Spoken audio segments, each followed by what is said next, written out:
Hola chicos, buenas tardes. Hola, profe, buenas tardes. Buenas Hola, tardes, profe. profe. ¿Qué Buenas tal? tardes. Buenas tardes, profe. Bueno, ahora en un ratito, en 3 minutos, empezamos con la clase de cadenas de rodillo, que es un tipo de cadena que vamos a ver en particular. Vamos a ver una generalidad al principio de cómo están definidas y bueno, después nos vamos a abocar a un tipo de cadena de transmisión de potencia, que es la cadena de rodillos, bajo una norma, ¿sí? Bien, ¿por qué vamos a ver cadena de rodillos? Bueno, porque hoy nos tocaba cables metálicos. Estoy haciendo unas modificaciones y agregando un poquito más de ejercicios.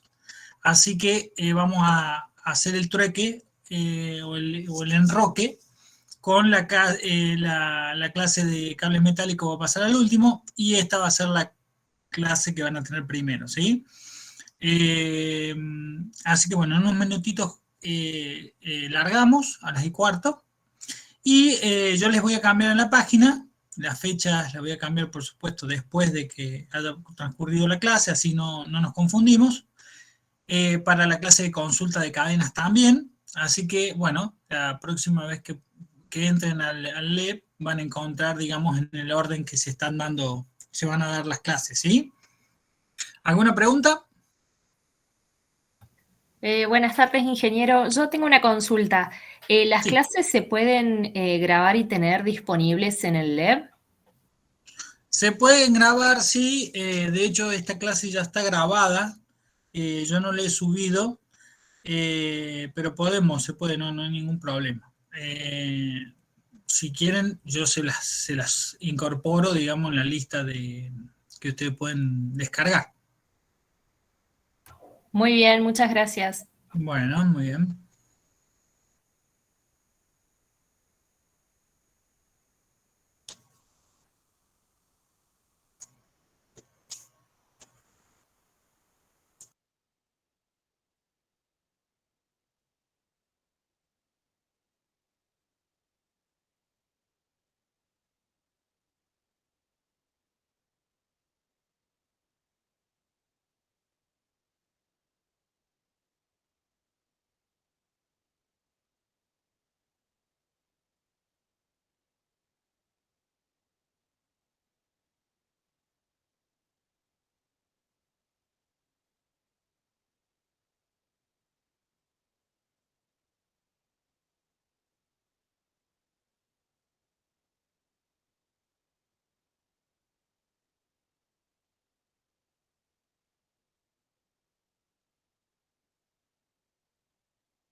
Bueno, a ver, vamos a ver si lo puedo poner en modo presentación.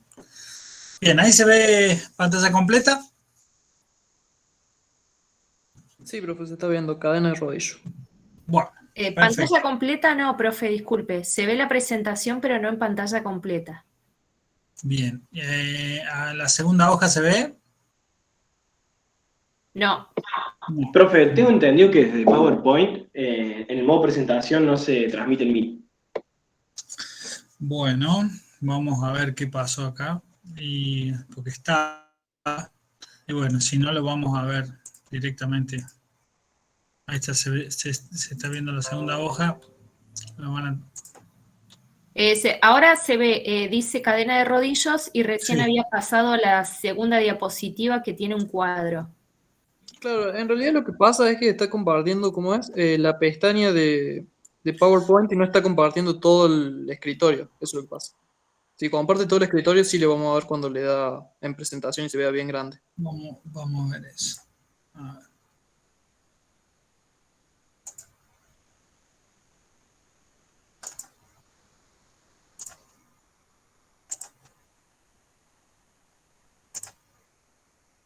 Ahí está. Sí, ahí se ve Josh. Bueno, ahí está. ¿Se ve la segunda hoja? Sí, Sí, profe. Bien. Bueno, entonces, bueno, el tema que vamos a ver ahora, esperen que voy a poner a grabar, así de paso.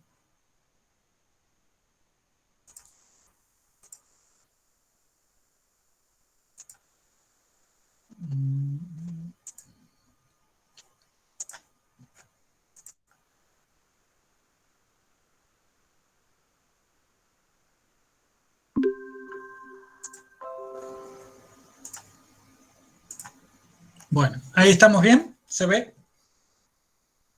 sí, profe. Sí, profe. Bueno, entonces el tema que vamos a ver ahora es un mecanismo, ¿sí? Que es utilizado, tiene distintos fines. Uno de los más importantes es la transmisión de potencia mecánica, ¿sí?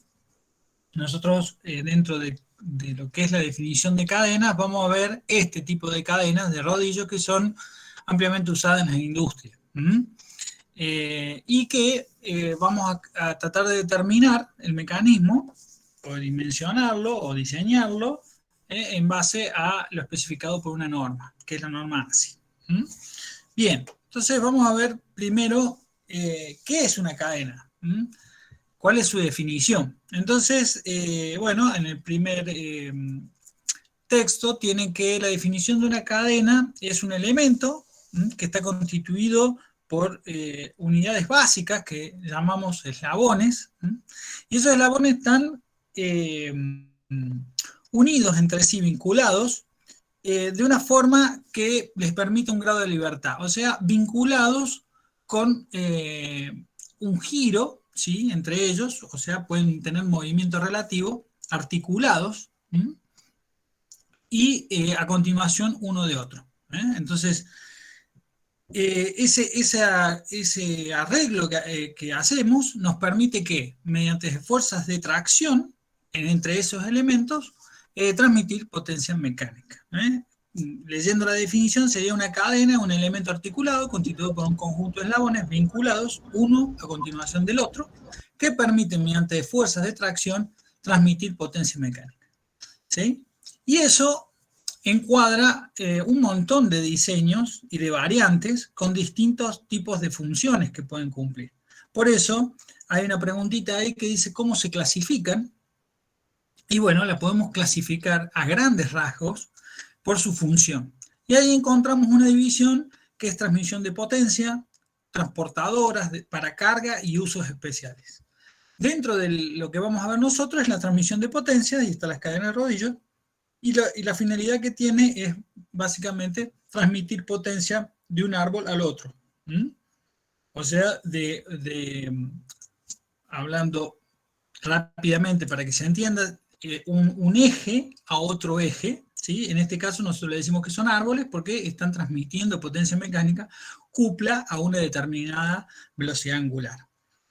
Las cintas transportadoras, por ejemplo, tienen otra finalidad. Si bien podrían transmitir una potencia o transmiten potencia de un árbol al otro, no es lo relevante. Lo que queremos es que puedan tener la función de transmitir, ¿sí? O transportar un elemento de un lugar a otro. Fíjense que cadenas con eslabones especiales o con dispositivos especiales que pueden portar un objeto o, por ejemplo, algún tipo de materia prima, como puede ser arena, puede ser algún tipo de elemento que queremos transportar que sea abrasivo, donde las cadenas tienen buen comportamiento en un medio abrasivo. La finalidad es el transporte. La finalidad es el transporte. Entonces, cadenas con eslabones o enlaces de una geometría específica que permiten desempeñar una función de transporte o de arrastre de material. Por ejemplo, cadenas transportadoras se pueden ver en fábricas que transportan componentes, transportan envases de bebidas y demás. Bueno, para carga, la utilidad de las cadenas que pretendemos acá, ¿qué es? Bueno, se pretende que la cadena nos permita soportar una carga o ejercer una carga sobre algún, por ejemplo, cuando hay accidentes en la vía pública de autos, por ejemplo, ¿sí? En la cuestión automotriz, se usan bancos donde se tienen cadenas con dispositivos para poder traccionar o estirar todo lo que el daño que se ha producido en la carrocería de ese auto. Incluso también podemos ver ejemplos, y eso cotidianamente ustedes lo pueden ver, en supermercados, cuando se hacen reposiciones de productos, tenemos autoelevadores. Y el autoelevador está funcionando con una cadena de carga. ¿Cuál es su función? Es soportar el peso y brindar el movimiento suficiente para desplazarlos desde un extremo al otro, o sea, en altura, para poder cargar y descargar estos tipos de pallets, ¿sí? Entonces, son cadenas que permiten transmitir grandes cargas de tracción, son usadas, por ejemplo, para elevar grandes pesos, accionar bancos de fuerza, y bueno, entre otros usos. Y los usos especiales, ahí empezamos con usos muy específicos, por ejemplo, una motosierra tiene una cadena, sin embargo, la motosierra lo que pretende es hacer el corte de la fibra de la madera y, bueno, tiene en los eslabones accesorios especiales montados en esos eslabones para realizar el corte. Y está todo optimizado con esa finalidad. Incluso en otro extremo tenemos, por ejemplo, el tren de rodaje, lo que es un tanque, por ejemplo, o una moto de nieve, utilizan ese tipo de cadenas para desplazarse. Entonces son distintos tipos de funciones principales que lo hemos dividido en 4 categorías a grandes rasgos, ¿sí? Puede haber alguna que otra variante, pero bueno, estas son las principales. Nosotros vamos a ver el caso de transmisión de potencia. ¿Por qué? Porque justamente ustedes van a tener una aplicación directa en la industria. Por ejemplo, se puede ver en un auto, en el motor de un auto, las cadenas de distribución. Se puede ver en cualquier tipo de maquinaria donde nosotros tenemos que, de la fuente de poder que tenemos, de potencia, queremos transmitirla al mecanismo o a la máquina que queremos hacer funcionar. Un compresor, bueno, un autoelevador y demás. ¿Sí? ¿Alguna pregunta? No, profe, por el momento no. Bien. Bien, entonces vamos a ver que esto es importante. ¿Por qué decidimos nosotros utilizar una cadena? ¿Sí? Hay ventajas y desventajas, como lo tienen todos los mecanismos que van estudiando a lo largo de la materia, y es importante saber esas ventajas que hacen que al final del día nos tomemos la decisión de utilizar este tipo de mecanismos, ¿sí? Por ejemplo, como las principales ventajas, proporciona una relación de transmisión fija entre la velocidad y el ángulo, entre las velocidades y el ángulo de giro de los ejes de entrada y salida. Esto quiere decir que la cadena, funcionando bien, no permite un desfasaje en los movimientos angulares que tiene un árbol con respecto al otro, ¿sí? Por supuesto, pueden ser la relación de transmisión 1 a 1, o puede ser 2 a 1, o 1 a 2, ¿sí? Multiplicar las RPM desde la fuente de poder o reducir las RPM desde la fuente de poder, pero esa relación se va a mantener constante, ¿sí? Bien. Es una gran ventaja. Ustedes saben que el tema de correas, la correa tiene posibilidad, si hay una sobrecarga y demás, de exceder sus límites de funcionamiento y tener poder patinar, ¿sí? Poder tener resbalamiento de un eje con respecto al otro. Bien, es compacta, no requiere tensión inicial, o sea, no estamos sobrecargando los árboles por la tensión que necesitaríamos para que funcione, como en el caso de la correa. Tiene una larga duración, y eso es un punto a remarcar, la larga duración que tiene. Estando, por supuesto, bien mantenida, las cadenas requieren lubricación, ¿sí? y tiene esa complicación, digamos, de que necesitamos un sistema de lubricación o un mantenimiento donde puede ser una lubricación manual, pero necesitamos, y ya vamos a ver por qué.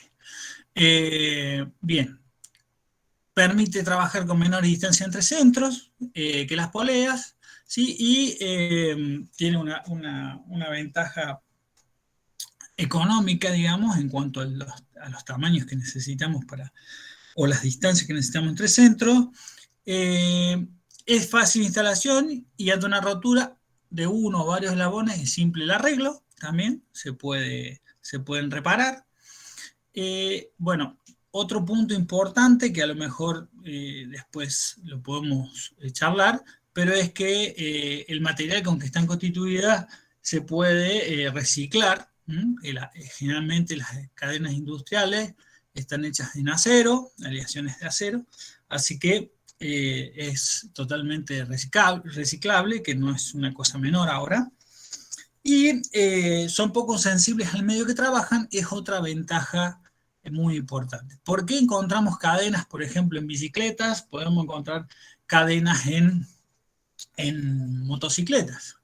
Bueno, están operando en un medio bastante abrasivo porque están muy cerca de lo que es el sílice, por ejemplo, de cualquier terreno que se están moviendo y están expuestas. Sin embargo, tienen un muy buen funcionamiento, ¿sí? Por supuesto se desgastan, hay que cambiarlas, pero tienen esa ventaja que si bien se ven vehículos que tienen correas, por ejemplo, dentadas, utilizadas, bueno, hay que ver la duración que tienen y la sensibilidad que tienen a los medios abrasivos que pueden encontrarse, ¿sí?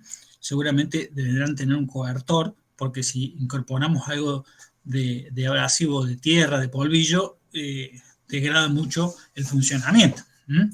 Cosa que, si ustedes ven, en una cadena es mucho más noble en ese aspecto. Bien, y puede elevar a temperaturas elevadas, puede operar a temperaturas elevadas. Bueno, eso dependiendo del material con que están constituidas. Ustedes pueden encontrar cadenas plásticas, cadenas en acero, cadenas en distintos materiales. Si utilizamos un material resistente a la temperatura, algún acero especial, y bueno, vamos a poder operar a altas temperaturas. Sí, vamos a tener la limitación de que el lubricante que se use, bueno, va a tener que también poder operar a esas temperaturas, o si se elimina el lubricante, bueno, la vida útil de la cadena va a decaer rápidamente, ¿sí? Bien, principales desventajas. ¿Alguna duda hasta ahora? ¿Alguna pregunta, alguna inquietud? Sí, yo, profe. Sí. ¿Por qué permite un menor trabajo, o sea, menor distancia de trabajo entre dos ejes? ¿Por qué es más flexible que la correa o por qué?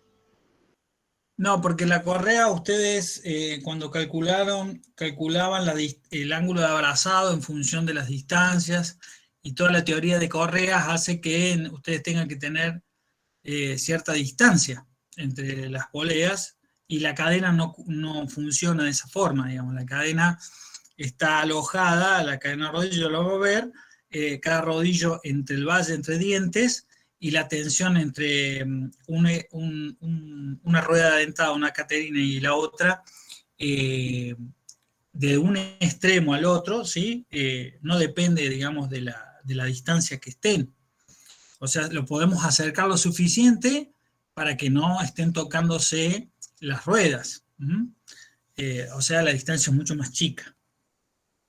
No sé si se entiende. Sí, profe, quedó claro. Gracias. Bien. Bueno, las principales desventajas son aplicables cuando los ejes son paralelos, pueden ser varios, se requiere idealmente que las ruedas dentadas estén en el mismo plano. Eso hay que agarrarlo con pinzas. ¿Por qué? Porque ustedes bien conocen, han visto los sistemas de cambios de una bicicleta, y ahí obtenemos un mecanismo donde, por ejemplo, tenemos 7 piñones para una misma corona, de lo cual en uno coincidirá, en un piñón, en el mismo plano, pero en los demás no.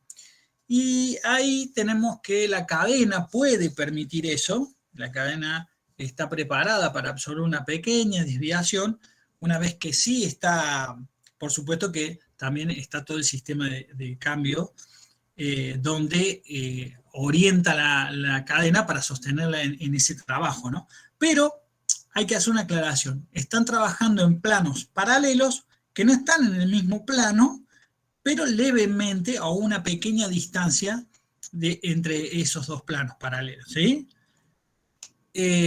Bueno, y le da esa posibilidad de operar de esa forma. Es una variante, pero esa es la condición, digamos, que no tome un ángulo excesivo, porque si no, las articulaciones que tendría cada eslabón no lo permitiría, ¿sí? Tiene un determinado excursionamiento, ¿sí? Angular, y entonces, bueno, está limitado a que sean pequeños ángulos. Bien, preferentemente los ejes deben ser horizontales para evitar el uso de apoyo lateral para la cadena. Bueno, eso sucede porque el propio peso de la cadena empieza a colgar la cadena entre las dos ruedas caterinas y fomenta a que la cadena salga de hermanar con la rueda caterina, ¿sí? Entonces tenemos que ponerle guías o apoyos. ¿Qué más? Son más costosas que las transmisiones a correa. Bueno, eso es medio relativo también. Son más costosas a lo mejor inicialmente, pero después tenemos el uso, ¿sí? El recambio de correas a cada un periodo bastante corto con respecto al recambio de cadenas. No sé, por ejemplo, yo les pregunto si ustedes tienen idea cuándo se recambia la correa de distribución y cuándo se recambia una cadena de distribución. ¿Alguien tiene una idea más o menos en kilómetros?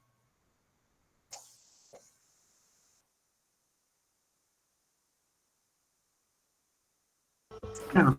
Profe, las cadenas no es que no se reemplazan.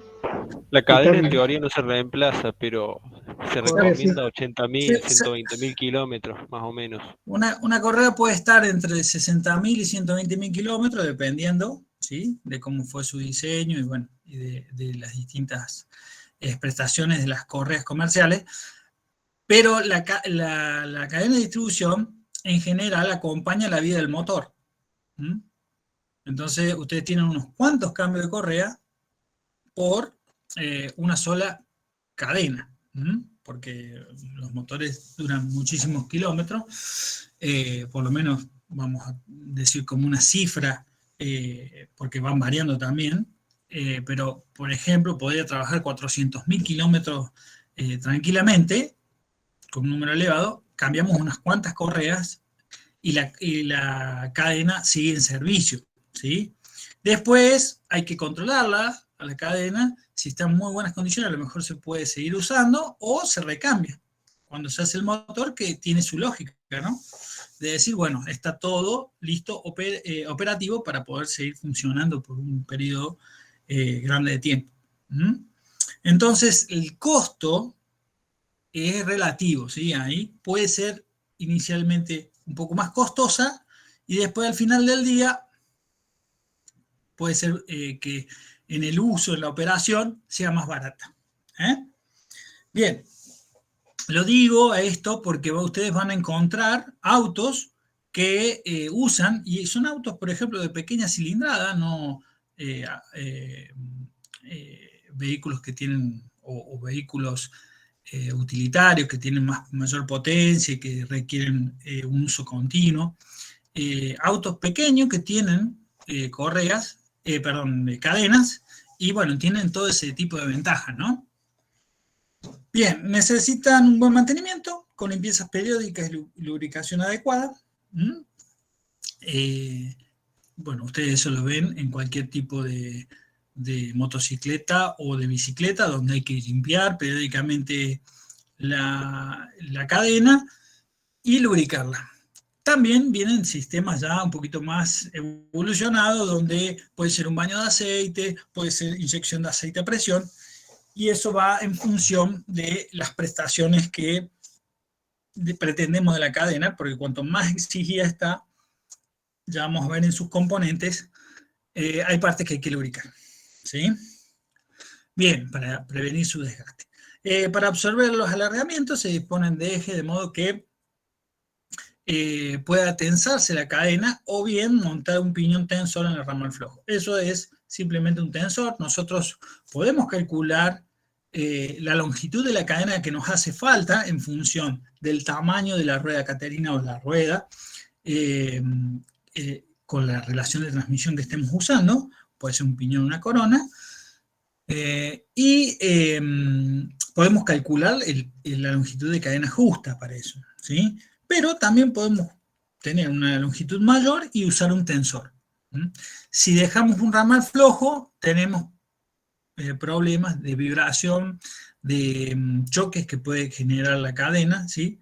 Entonces, bueno, sería bueno ese ramal flojo tensarlo, y esa es una opción. Bien, por supuesto que cada vez que usamos mayor longitud de cadena, bueno, tenemos el incremento de comprar más tramos, ¿sí? Bien, determinadas configuraciones se pueden presentar vibraciones por efecto cordal o poligonal. Y eso es una forma de funcionar que tiene la cadena, en realidad un problema en su funcionamiento, cuando encontramos número de dientes en las ruedas dentadas bajos. Eso lo vamos a ver en detalle más adelante. Bien. ¿Alguna duda? ¿Seguimos? ¿Avanzamos? Por el momento bien, profe. No hay duda. Todo bien todavía, profe. Bueno, bien. Bueno, entonces vamos a ver la configuración ¿sí? básica, que es la cadena de rodillo que vamos a estudiar nosotros, y cómo tenemos este mecanismo, ¿sí? ¿Cómo está constituido? Bueno, tenemos dos ruedas catarinas o ruedas catenarias, que una pueden ser las dos de igual tamaño o igual número de dientes, o puede haber una diferencia, y eso hace que cambie su tamaño. Entonces, a la rueda más pequeña la vamos a llamar piñón, a la rueda más grande la vamos a llamar corona. Y pueden ser impulsoras, tanto una como la otra.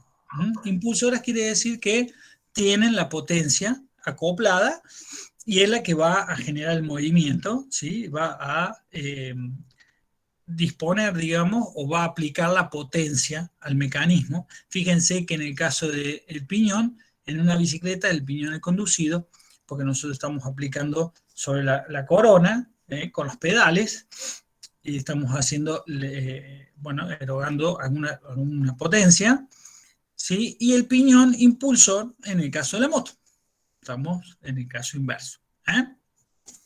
Bien. ¿Cómo está constituido entonces una cadena de rodillo? Y acá tenemos que ver distintos componentes y separar dos clases o sea, hay una pequeña diferencia entre un eslabón y el otro. Tenemos un eslabón, ¿sí? Que es la unidad que constituye la cadena, siempre se repite, y dijimos que entre eslabones están articulados entre sí y consecutivamente. Pero tenemos que los eslabones pueden tener placas o placas interiores o placas exteriores. Y ahí separamos entre eslabón interior, como está aquí, y eslabón exterior. Fíjense que la distancia entre rodillos, ¿sí? Que va a ver la rueda catarina o la catenaria, es la misma. Es como si nosotros nos enfocamos solo en rodillos, vamos a ver un rodillo de tal diámetro, tal ancho, ¿sí? Especificado, tal ancho, tal diámetro, y cada determinado distancia, que ese es el paso. Las cadenas siempre están especificadas por un determinado paso y se repite. Ese paso define la distancia entre rodillos y constituye los eslabones. ¿Por qué placas interiores y placas exteriores? Porque, bueno, no podríamos poner las placas haciendo interferencia entre ellas. Entonces necesitamos hacer ese arreglo, el cual es para el punto de vista de la rueda dentada, igual, porque nosotros vamos a ver rodillos a las mismas distancias, ¿sí? Con el mismo ancho. Fíjense que siempre nos estamos moviendo con el ancho de las placas interiores.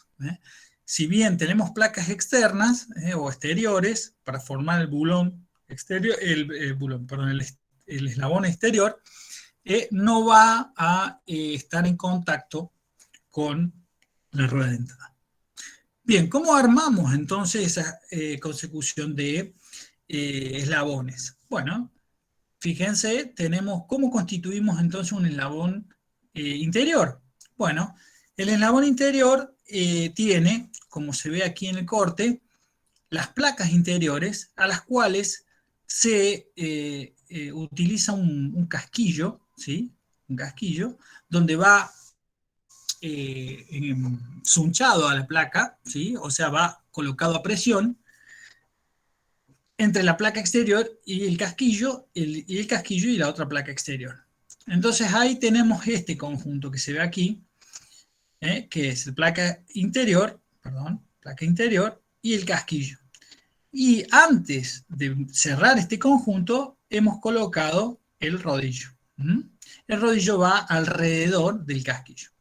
Entonces, cuando tenemos ya dos eslabones interiores constituidos, fíjense que este está desarmado para que vea cómo se integra. Este está desarmado, se ha montado los casquillos en la placa interior, se coloca el rodillo y se cierra con otra placa interior. Cuando tenemos dos placas interiores, ¿sí? Que están a la par, no están una inmediatamente de la otra, sino que están con un paso de diferencia entre los rodillos, ¿sí? ¿Por qué? Porque esta placa exterior va a formar el eslabón exterior. Entonces tenemos esa alternancia. Eslabones con placa interior, eslabones con placa exterior. Eslabones con placa interior y exterior. ¿Sí? Que es lo que se ve en las cadenas. La continuidad que tenemos de placa interior, exterior y demás, pero son eslabones, tanto de placas interiores como el eslabón de placas exteriores. Cumplen la misma función, están articulados entre sí y cumplen con la distancia del paso entre rodillos. ¿Sí? Bien. Con respecto a si vienen con una configuración un poquito más compleja, tenemos que pueden venir simples, dobles o triples. Y lo que está compartiendo la cadena es el perno. ¿Sí? Por un mismo perno, bueno, podemos apilar eslabones, ¿sí? Y, por supuesto, toda la unión consecutiva. Fíjense, y eso me faltó describirle, que una vez que tenemos estos dos eslabones interiores, colocamos los pernos o el pasador, ¿sí? Por dentro del casquillo, como se ve aquí, y se remachan en los extremos. Están remachados en los extremos y eso ya constituye la unión de la cadena. Sí, también tenemos que estos pasadores o pernos pueden estar roscados o pueden tener alguna configuración especial para permitir el cierre de la cadena. Porque nosotros, fíjense, esta es una cadena que tiene, a ver si se entendió el concepto de eslabones. Si yo les pregunto cuántos eslabones tiene esta cadena, que está aquí, arriba a la izquierda, ¿cuántos eslabones me dicen que tendría? 4. 4, exactamente, ¿sí? Tenemos uno, tenemos otro, el tercero y el cuarto. Y si quisiéramos cerrar esa cadena de 4 eslabones, bueno, evidentemente este perno pasador lo tendríamos que desmontar y permitir al eslabón con placas interiores o eslabón interior ponerse en posición y poder cerrarlo. ¿Sí? Esa es una de las formas más simples para cerrar la cadena. Bien, ¿alguna duda con respecto a esto? Sí, profe, una consulta. Usted dijo que cuando tenemos cadenas hasta triples se comparte el mismo perno. Sí. De más conexión no se compartiría el mismo perno, ¿no es cierto? ¿Tiene que ir un ensamble anexo o nada que ver? Sería hasta el tope de 3. Si usted, a ver, de hecho, la cadena, por ejemplo, la cadena de 2 cordones a la cadena de 3 cordones, lo que estamos haciendo es alargando el pasador, ¿sí? Y poniendo más placas, placas interiores, exteriores, casquillos, rodillos, y sumándole otro cordón más. Ahora, ¿esto tendrá un límite? Y sí, porque ya lo vamos a ver, las cadenas tienen una determinada fuerza o determinada cantidad de potencia que pueden transmitir. Y a medida que vamos agregando cordones, podríamos suponer que la potencia que transmite una cadena de un tamaño determinado, de un solo cordón, cuando le ponemos 2 cordones, podríamos suponer, bueno, vamos a transmitir el doble, ¿sí? Eso sería algo práctico para decir, bueno, realmente me sirve hacer una cadena doble porque obtengo el doble de capacidad. Bueno, no se obtiene el doble de capacidad, se tiene una reducción de eso, o sea, va degradándose un poco la capacidad a medida que vamos agregando cordones, y entonces hay una relación de compromiso, ¿sí? Si agregamos demasiado, ya el beneficio de agregar cordones se ve reducido.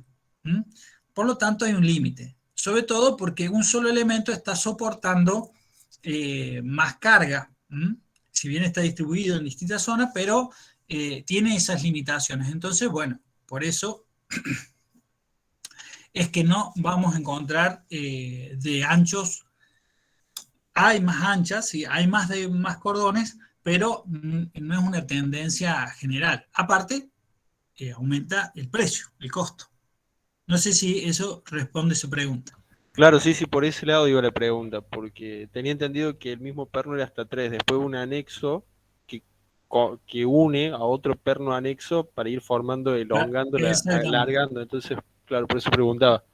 Exactamente. Sí, va a encontrar que pueden usar varias ruedas y demás y pareciera una cadena enorme de ancha, pero pueden ser múltiples, ¿sí?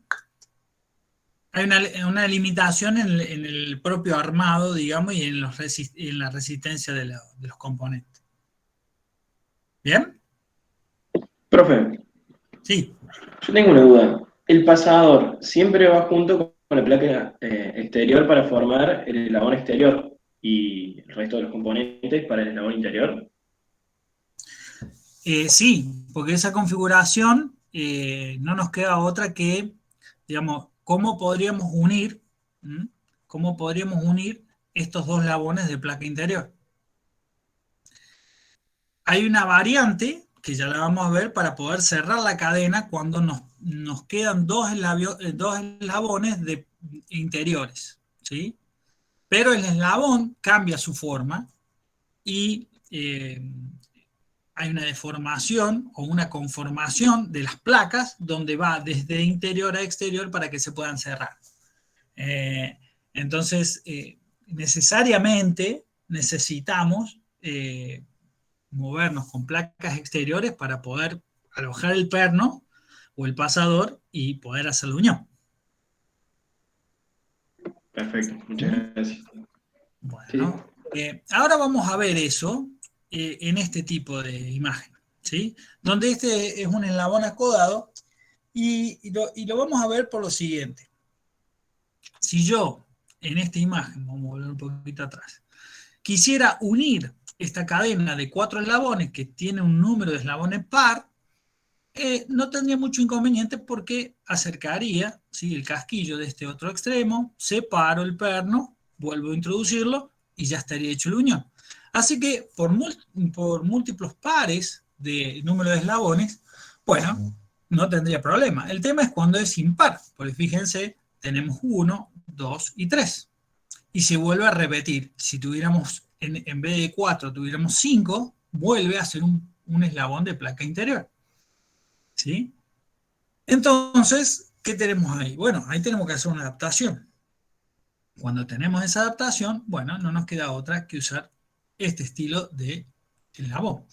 Por eso, cuando ustedes van a planificar la compra de una cadena, tienen que saber qué número de eslabones tienen y, por supuesto, van a saber si es par o impar, y ahí van a saber el cierre que tienen de la cadena. ¿Sí? Fíjense que si tocaría un número par, entonces podríamos usar estas placas exteriores con un cierre elástico que no es otra cosa que la placa exterior con los pernos y un elemento elástico que va alojado en la ranura que tienen los pernos o los pasadores y se tiene en su lugar. ¿Para qué? Garantiza que la placa exterior se quede en su lugar y que no se desarme. Esos son los distintos tipos de cierre. También los hay con elementos elásticos, lo hay con seguros y lo hay como en este caso con directamente un pasador roscado, donde ponemos una tuerca que puede ser autofrenante para que no se nos afloje la tuerca y pueda operar tranquilamente, ya que tiene vibración, ¿sí? La cadena. ¿Se entendieron entonces las distintas formas? Sí, sí. Bien. Bueno, esas son las generalidades que tenemos entonces en cadena de rodillo. Esto es lo que van a conseguir en manuales de distintas firmas, SKF, bueno, hay, no vamos a decir las marcas porque ustedes las pueden buscar por googlearlas, ¿sí?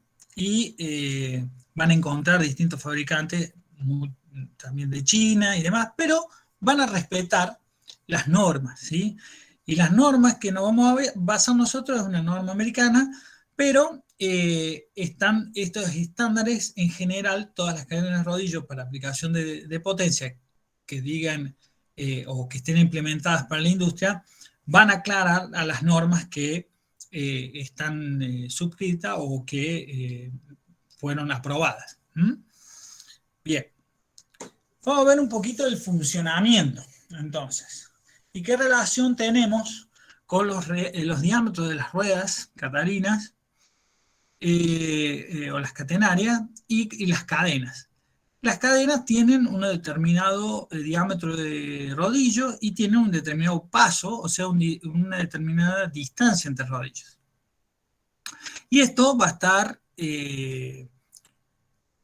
relacionado con el dentado que tenga la rueda catenaria y va a estar relacionado también con lo que es el tamaño de esa rueda. Porque vamos a poder variar el número de dientes.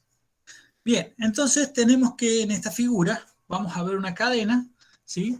Que está abrazando la rueda catarina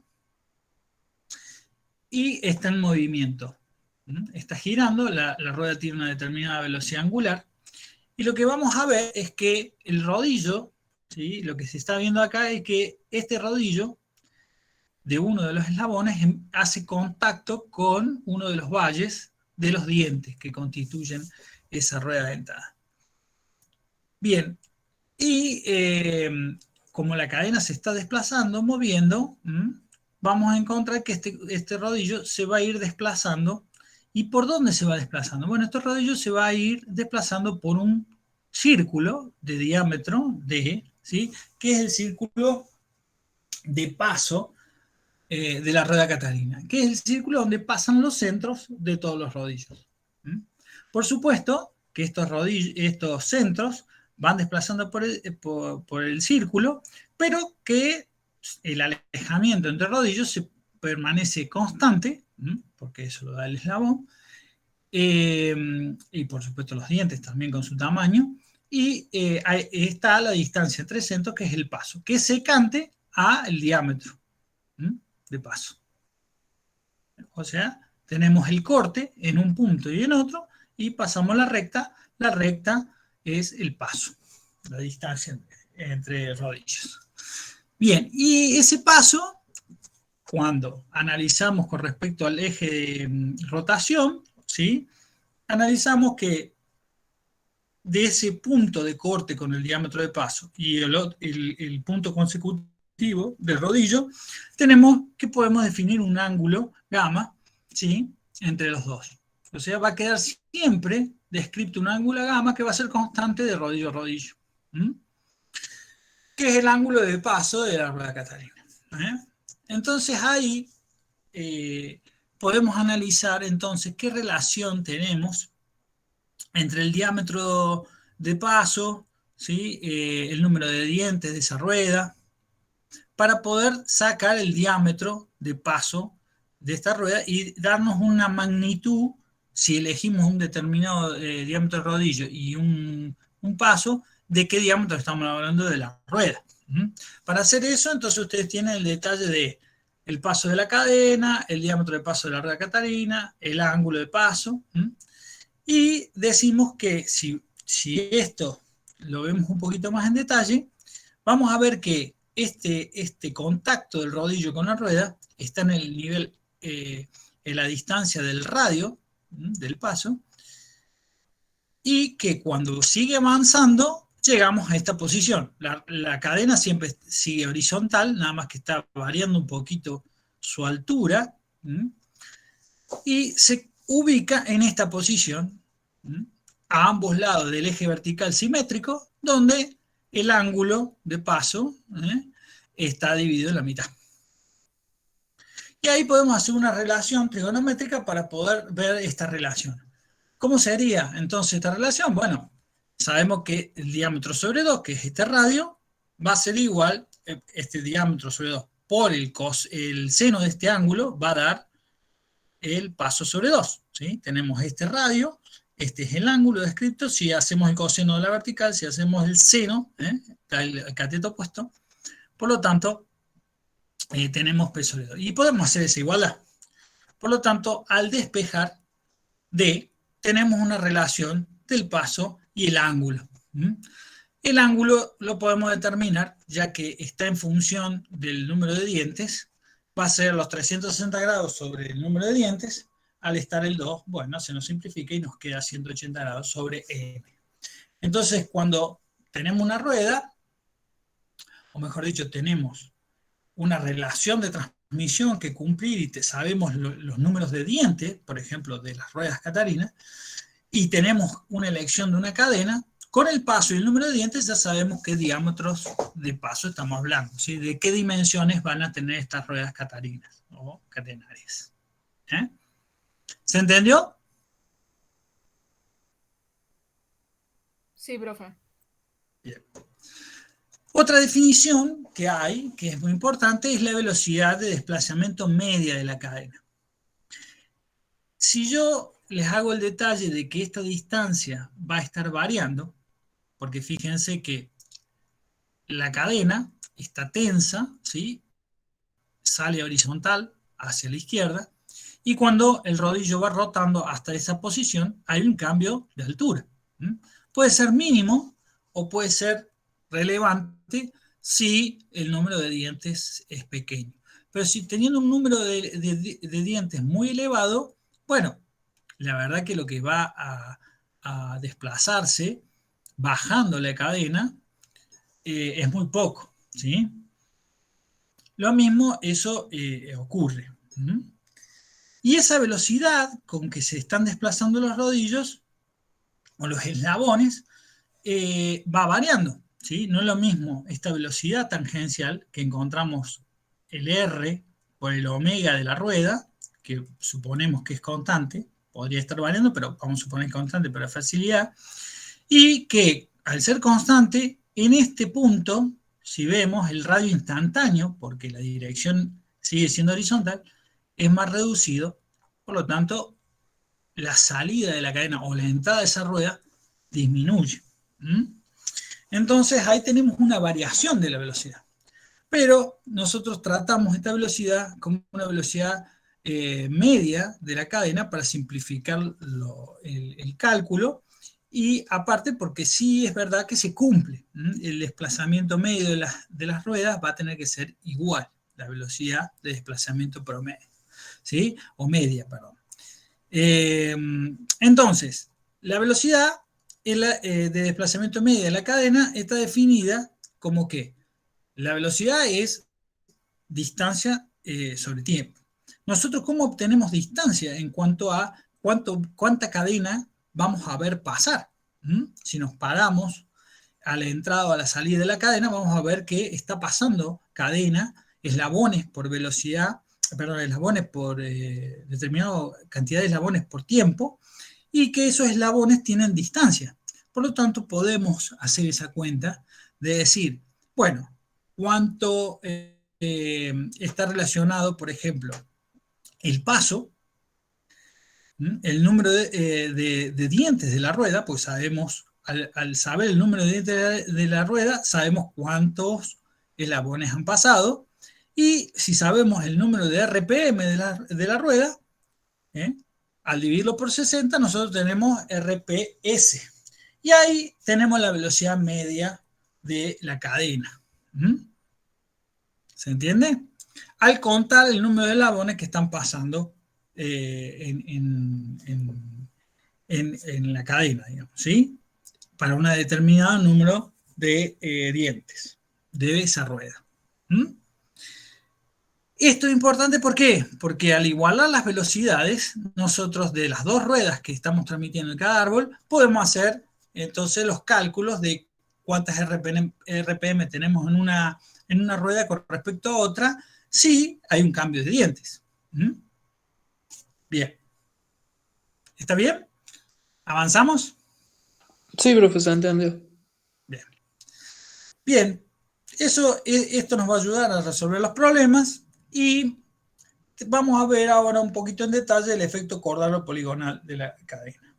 Y un poquito de lo que se había anticipado, donde tenemos que, como dice la definición, debido a que el paso de la cadena es secante, el diámetro del paso de las ruedas catarinas, existe una variación de la velocidad tangencial de la cadena, originada por el denominado efecto cordal o de polígono que se muestra en la siguiente figura.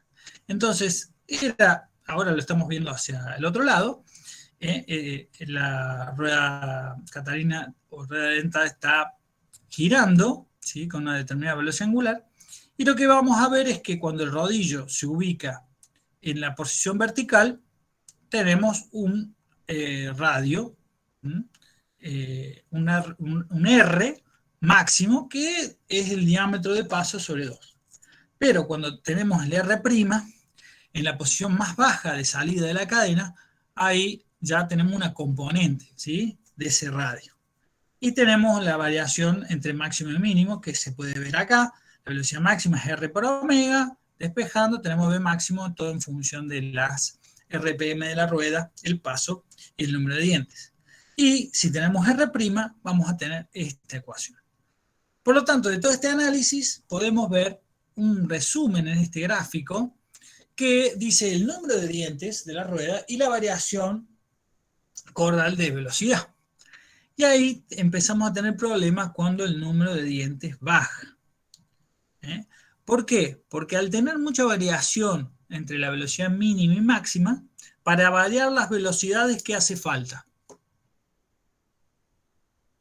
Cuestión de física, digamos. Si yo tengo una velocidad determinada en un automóvil y quiero variar la velocidad de ese automóvil, ¿qué tengo que hacer? ¿Acelerarlo o Acelerarlo. desacelerarlo? Muy bien, muy bien. Entonces, la cadena está sufriendo aceleraciones desde un mínimo de velocidad a un máximo de velocidad, y eso puede generar choques. ¿Por qué? Porque estamos hablando que todo esto se da en muy poco tiempo. Y entonces ya empiezan a haber choques que, sobrecargan los componentes o les empieza a limitar la vida útil.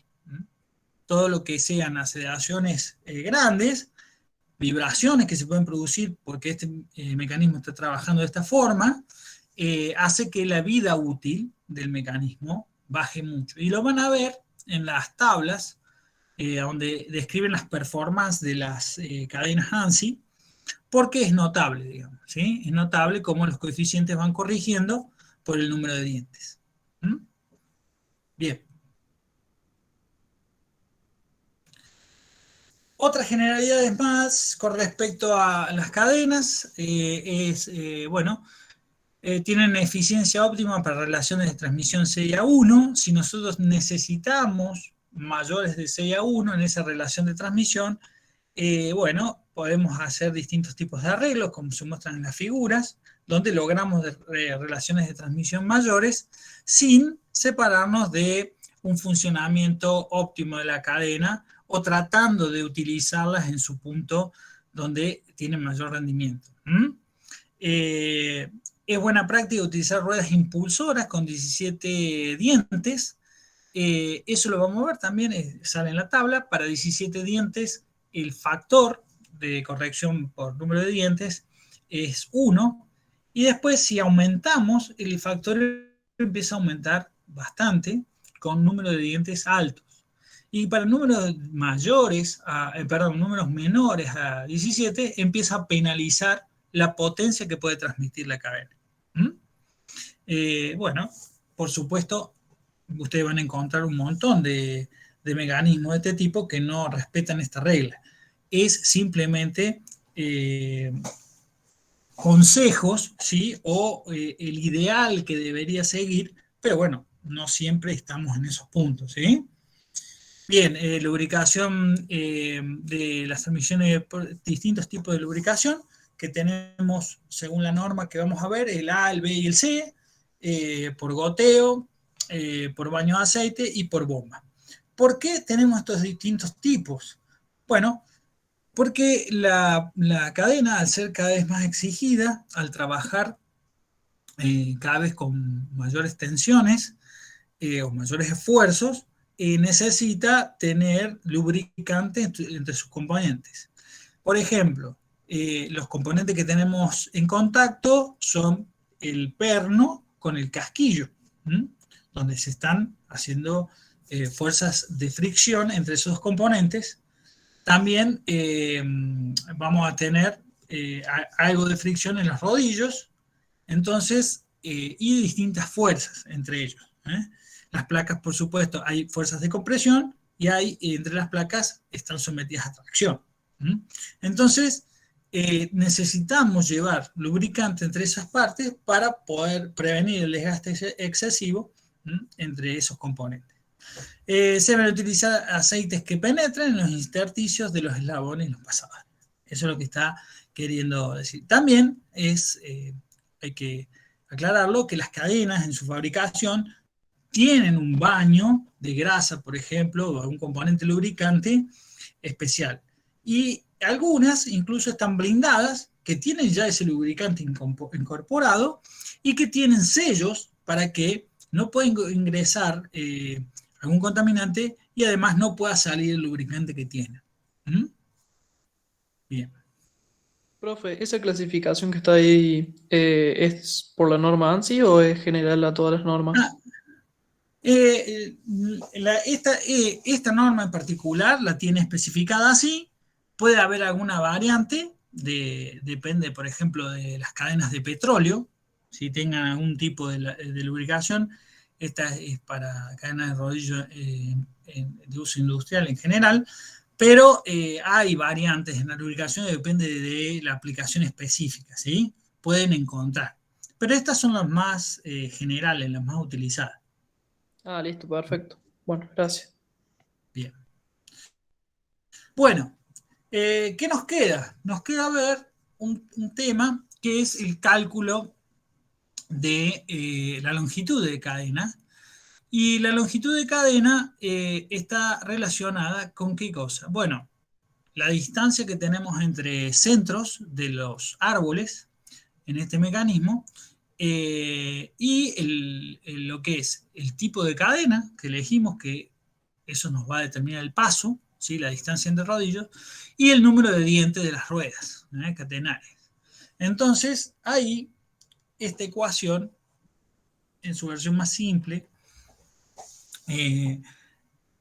determina un polinomio de coeficientes constantes donde hay que resolver y poder encontrar el número de eslabones que nos hacen falta para poder especificar para un determinado mecanismo que vamos a transmitir potencia, la longitud de la cadena, ¿sí? La longitud de la cadena no puede ser una fracción de este cociente, ¿sí?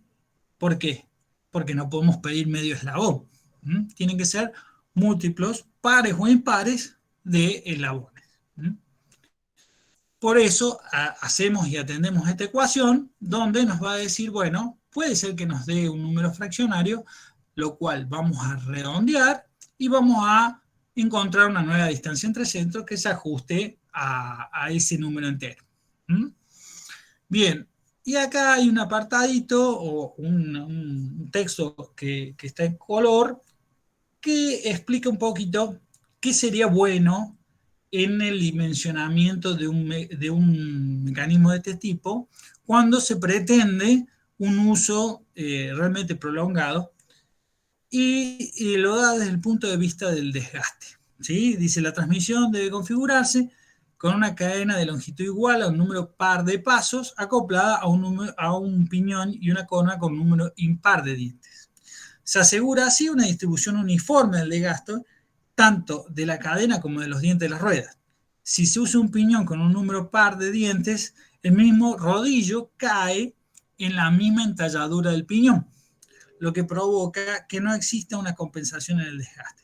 El uso de un número par de dientes en el piñón hace que, el piñón se hace en los casos de excepción con límite de espacio. Bueno, es una recomendación. Ustedes no lo van a ver en los mecanismos aplicados siempre. ¿Qué consecuencia trae esto? Y bueno, alguna reducción en la vida útil de la cadena.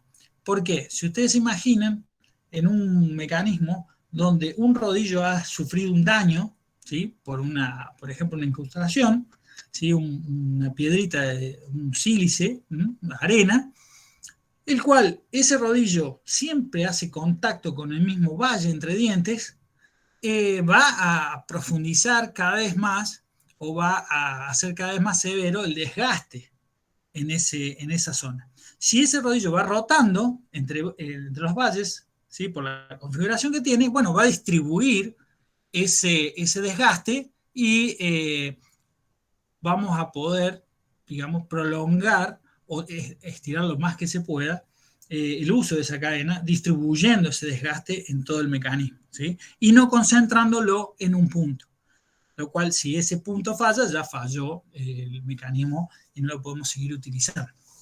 Esa es la idea. No es una regla de oro, no es que lo tengan que hacer tal cual, es como una consideración de diseño a saber. Como por ejemplo lo de los planos, que idealmente la cadena está concebida para trabajar en el mismo plano, donde las ruedas están en el mismo plano, la cadena se desplaza en el mismo plano. ¿Hay variación de esto? Sí, hay variación de esto, y lo pueden encontrar en los mecanismos de bicicleta.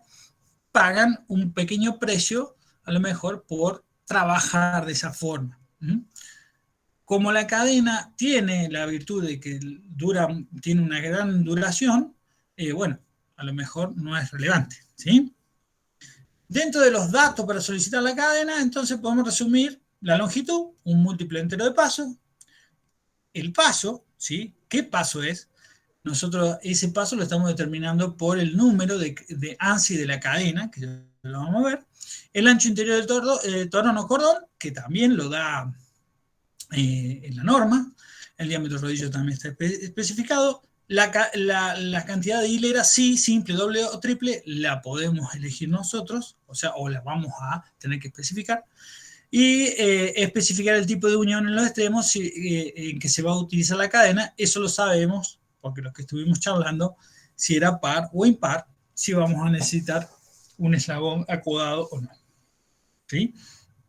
Dentro de los datos para solicitar el piñón o la corona, tenemos que tener en cuenta que parecen cosas obvias, pero bueno, la cantidad de dientes, el dato de la cadena que vamos a utilizar, porque eso define los tamaños de los dientes, el diámetro de los valles entre dientes y demás, y el diámetro del eje donde va a ser montado, porque parece una soncera, pero si no tenemos en cuenta los diámetros de los ejes de los motores o de los ejes de los árboles que estamos utilizando, podemos tener muy poca distancia, muy poco espesor en el cubo de esa rueda, y puede provocar fallas, ¿sí? O que no sea viable hacerlo. Como para recordar. Bien.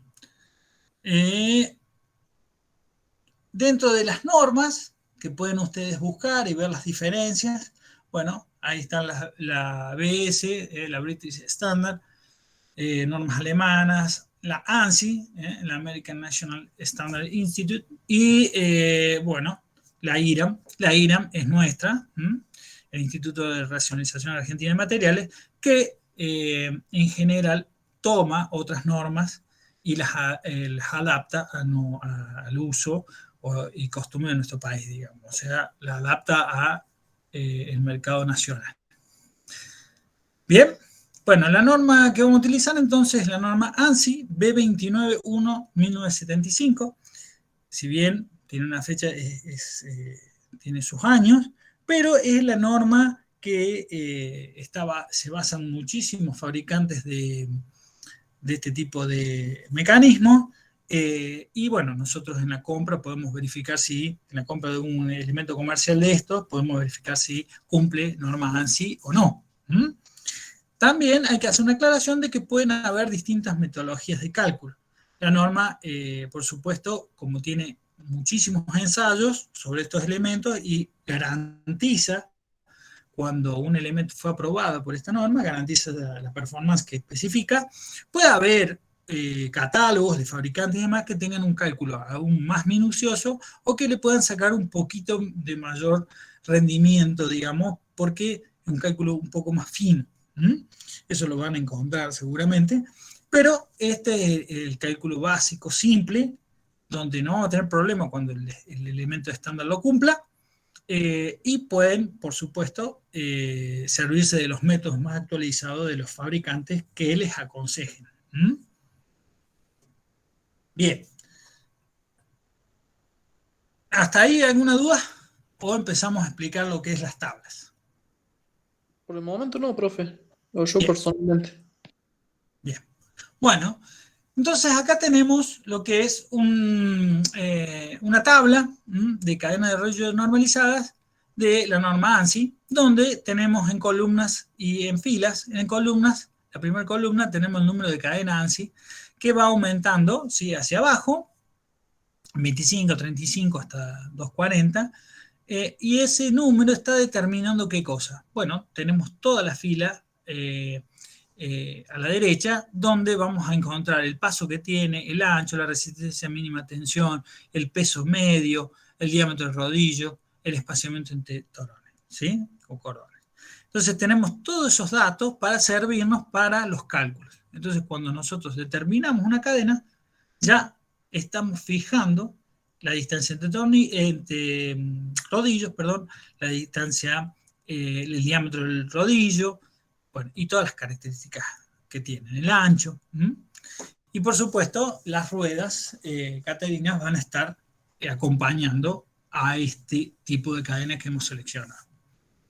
Bien, eso es la tabla anterior, identificaba las cadenas, y esta tabla es una tabla donde nos dice, según las condiciones de uso de la cadena, qué capacidad de transmitir potencia tiene, ¿sí? O sea, la capacidad de transmitir potencia en HP que tiene esa cadena. ¿Qué es lo que tenemos entonces en este tipo de tabla? En la columna inicial tenemos la velocidad de la rueda, ¿sí?, impulsora, en RPM, y tenemos de 50 a 3000 RPM. Y en cada una de las columnas que sigue, tenemos el número de cadena ANSI que especifica la norma, y abajo del número de la cadena vamos a encontrar estos números que están describiendo la capacidad de transmitir, o sea, el número de HP que puede transmitir la cadena, o la potencia que puede transmitir la cadena, por una duración de 15.000 horas. Entonces, fíjense el enunciado de la tabla, dice capacidad de potencia en HP de una cadena de rodillo de paso sencillo, o sea, paso simple, y un solo cordón, para una rueda catarina 17 dientes, una rueda catarina 17 dientes, con una expectativa de duración de 15.000 horas. Lo que nos está diciendo es, si ustedes utilizan una rueda impulsora o una catarina de 17 dientes, impulsora, a determinados números de RPM, ¿sí?, les proporciona la tabla la cantidad de HP que puede transmitir esa cadena, fijando, por supuesto, el tamaño, el número. Fíjense que una cadena 25, ANSI, tiene capacidades, por ejemplo, a 300 de 0.23 HP. Y que si nos vamos a una cadena de ANSI 60 que modifica sus dimensiones y es cada vez más grande en tamaño, por lo de la tabla que vimos anteriormente, fíjense el paso nomás. La de 25 tiene 6.35 HP, perdón, HP, perdón. La cadena 25 tiene 6.35 milímetros de paso, y fíjense, una 100 tiene 31.75 milímetros de paso. O sea, hay un tamaño bastante grande en la cifra o el valor de distancia entre rodillos. Bien, entonces, recapitulando, tenemos entonces la rueda impulsora a distintas RPM y tenemos la cadena que hemos seleccionado, por lo tanto, cruzando en fila y columna, tenemos el valor de potencia que está transmitiendo en esa condición. ¿En qué condición? Además, no nos tenemos que olvidar que es para 17 dientes y que tiene una expectativa de duración de 15.000 horas. Tenemos además estas líneas punteadas que son la división de los distintos tipos de lubricación. Y además tenemos estos asteriscos que salen los valores, que son valores calculados, ¿sí? Extrapolados de valores de la cadena para valores similares o condiciones similares, donde no se ha hecho el ensayo, pero se lo calcula y está verificado de que ronda por esa capacidad de transmisión de potencia. Bien, ¿alguna pregunta? Ya lo vamos a ver también. Bien, entonces ya lo vamos a ver un ejemplo de cálculo para poder visualizar entonces cómo lo vamos a utilizar. Dentro de los factores que pueden modificar el diseño de este tipo de mecanismo, tenemos un factor importante que es el factor de servicio. ¿Qué es lo que es el factor de servicio? Bueno, es un factor que está ponderando cómo nosotros en este tipo de mecanismo de transmisión de potencia, primero proveemos la potencia y después cómo la demandamos. Entonces tenemos acá que especifica el tipo de carga, o sea, lo que nosotros queremos mover, y después el tipo de motor o lo que nos provee potencia. Entonces ahí, en esos dos factores, vamos viendo cómo se combinan. ¿Por qué? Porque podemos tener fuentes de potencia o fuentes de poder que sean bruscas en la entrega de su potencia, y eso hace que el mecanismo tenga que sobredimensionarse para poder soportar. Fíjense que para un tipo de carga, un mismo tipo de carga que podría ser suave, hay cambios en función del motor que disponemos. Si ya tenemos un motor de combustión interna con embrague mecánico, vemos que hay por el tipo de motor y cómo es el acoplamiento, tenemos un problema, una sobrecarga, una sobretensión, y debemos a la potencia que queremos transmitir multiplicarla por este factor de servicio para encontrar una potencia un poquito más elevada para sobredimensionar un poco el mecanismo, ¿sí? Y no producir una falla en su operación, ¿sí? Porque hay un sobreesfuerzo. Y también podemos tener el mismo motor y tener un cambio en la carga. O sea, por ejemplo, tenemos una cinta transportadora a la cual la cinta transportadora transporta material abrasivo, y esa cinta transportadora lo que hacemos es accionarla mediante un rodillo que está acoplado a un motor eléctrico. Esa transmisión del motor eléctrico al rodillo lo hacemos mediante cadena. Bueno, podríamos decir, hay una incorporación suave de la carga, podríamos trabajar con uno directamente. Pero si nosotros volcamos una gran cantidad sobre la cinta y la cinta se frena, o sea, la demanda para mover una gran cantidad de material ya se incrementa de golpe, es como si hay un choque moderado, puede ser un choque fuerte, y ahí la cadena sufre ese sobreesfuerzo y debemos sobreelevar, digamos, la potencia a transmitir para reforzar la cadena. Ya lo vamos a ver en el cálculo. Entonces estos coeficientes van variando, estos factores de servicio van variando. Fíjense que prácticamente es lo mismo, la potencia que tenemos en este motor para transmitir con una carga suave, prácticamente tenemos que transmitir la potencia del motor, pero si la carga que yo estoy queriendo mover hace que sea con choque, ¿sí? Fuerte, ya aumenta a 1.5. La potencia del motor va a ser la misma. Lo que estamos haciendo aquí es tratando de reforzar la cadena. Bien. Otros factores también importantes son el factor por corrección de dientes, que ahí tenemos, fíjense, los 17 dientes de la tabla donde el factor es 1.